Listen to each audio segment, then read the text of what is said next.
যাবেন না কাকা বাউন্ডারি বন্ধ আমার মাইয়া পলাই গেছে আর আছে খাওন না চুপচাপ বই জায়গায়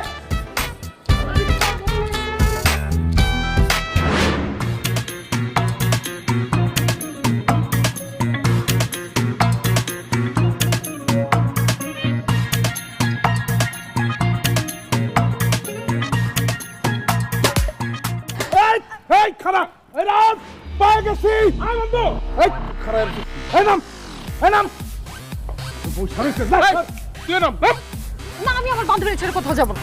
যাবি না তাহলে কি চুমা দেবো এই তোর এত বড় সাহস তুই আবার আমার রিকশার সামনে এসে দাঁড়াইছিস? ও তাহলে এই তুমি সেই তুমি ওই দিন একটা ভুল বোঝাবুঝি হয়েছে তার জন্য সরি, তবে এই কাজটা কিন্তু একদম ঠিক করতেছো না তুমি। কোনটা ঠিক হচ্ছে না? তুমি যেটা করতেছো সেটা ঠিক হইতেছে না। চলো আমার সাথে চলো। তোর সাথে যাবো মানে? এই তোর সাথে কই যাবো? কোথায় আবার? বিয়ের আসরে। খবরদার মুখ সামলে কথা বলবি। আমি তোর সাথে বিয়ের আসরে যাবো কেন? আরে বিয়ের আসরে কেন যাবো আবার? বিয়ে করতে। ফালতু কথা বলবি না। তোর মতো একটা অসভ্য লম্পট বেয়াদবকে আমি জীবনে বিয়ে করবো না। আমিও তোর মতো ঝগড়াটে কাল নাগিনী ডাইনিকে জীবনও বিয়ে করবো না। বিয়ে না করতে চাইলে আমাকে তুই বিয়ের আসরে নিয়ে যেতে চাস কেন? আরে আমার বন্ধু তোরে বিয়ে করবে সেই জন্য নিয়ে যেতেছি। তুই যেরকম খারাপ তোর বন্ধু এরকম খারাপ। আমি জীবনে তোর বন্ধুকে বিয়ে করবো না। ও আমার বন্ধুরে বিয়ে করবি না এই জন্য বিয়ের আসর থেকে রিক্সা করে পালাইতেছস? কি যাতা বলতেছিস? আর আমার বিয়ে ঠিক হবে কেন? আমার তো এখন মাত্র প্রেম চলতেছে। আমার তো এখন বিয়ে ঠিক হয়নি। সে বিয়ের শাড়ি পরা বিয়ের সাজে রিক্সা করে পলাইতেছে আর বলে কি তার নাকি বিয়েই ঠিক হয় নাই।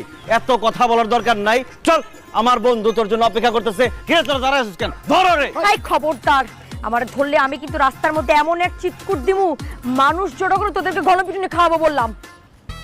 বন্ধুরে ওই মেয়ে যদি চিৎকার চেঁচামেচি করে তাহলে কিন্তু লোকজন আম করে চিন্তাকারী মনে করে ইচ্ছা মতো গণদোলা দিতে পারে। ঠিকই তো বলছিস। তাহলে কোনো উপায়?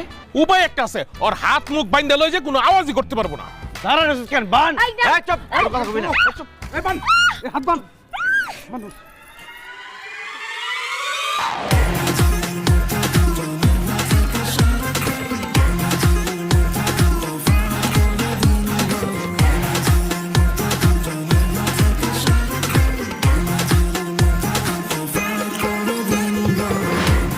স্যার স্যার আপনি আমার বান্ধবীকে বাঁচান। কি হয়েছে আপনার বান্ধবীর?